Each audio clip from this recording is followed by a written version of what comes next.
I started making art seriously about 3 years ago, 3.5 years ago. And before that... Can you raise your voice a little bit because it's so noisy around here? Okay. I started making art seriously about 3.5 years ago. But before that, I was spending a lot of time in art school. And I was doing a lot of experimentation. I used to be very much interested in a lot of objects and materials. I used to produce, I had most of my training in painting. So I used to do a lot of traditional painting. And then also I used to make sculptures. Where did you study? In Ghana, at the University of Ghana. Technology in a city called Kumasi. So I was mostly working with traditional mediums, paint, plaster. So I used to make figures, but I used to work with plaster. And what I would do is that I would pour the plaster on the surface, mostly on the skin of models. I would take it off and then I would use that as the art form. So it was mostly very figurative. And then at a point, I was traveling from Ghana to one of the neighboring countries, and I was stuck at the border for a really long time. It was really important, and I saw all these trucks that were carrying food mostly across the border. And it was very easy, but at that moment, something dawned on me about what this material represented. Utah. Yeah, the jute sack and what it represented. It was more or less like something, a vessel that could take the shape of anything and move into one space or the other. So I thought it was very interesting.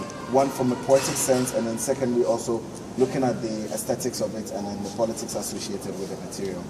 So when I came back to Ghana, I started using this material as one of the objects I was using on the body. But later on, I realized that at a higher level, when the material is used over and over again, and then later on it is used to transport charcoal, the material seems to have collapsed at that point, because once you put charcoal into it and it stains the material, you can no longer put food into it. So it became really interesting for me.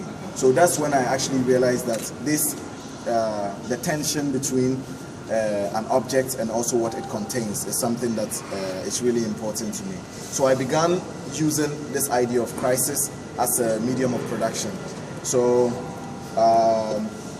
what I actually do in my process as an artist is that I mostly buy new materials. So all these materials that you see, the tendency is that because sometimes you're African and you use materials that seem to have a certain sense of poverty about it, people think it's found material, but it's not found because you have to negotiate for them. You have to buy new materials and then you have to give it to those who own these old materials that have collapsed and then take the old ones.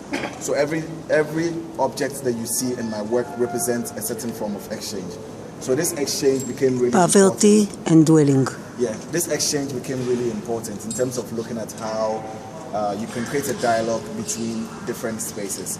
And the crisis of architecture also, like in a postmodern system, was something that I was also very much interested in. In as much as I was interested in making art, I was also interested in the experience of it. How do the audience, which I tend to think are people in the city and other spaces, are somehow inscribed in the language of the material, because when we trade in things or when one thing moves from one place to the other, we are normally interested in the commodity, but we are not really interested in the actual process of how the system of production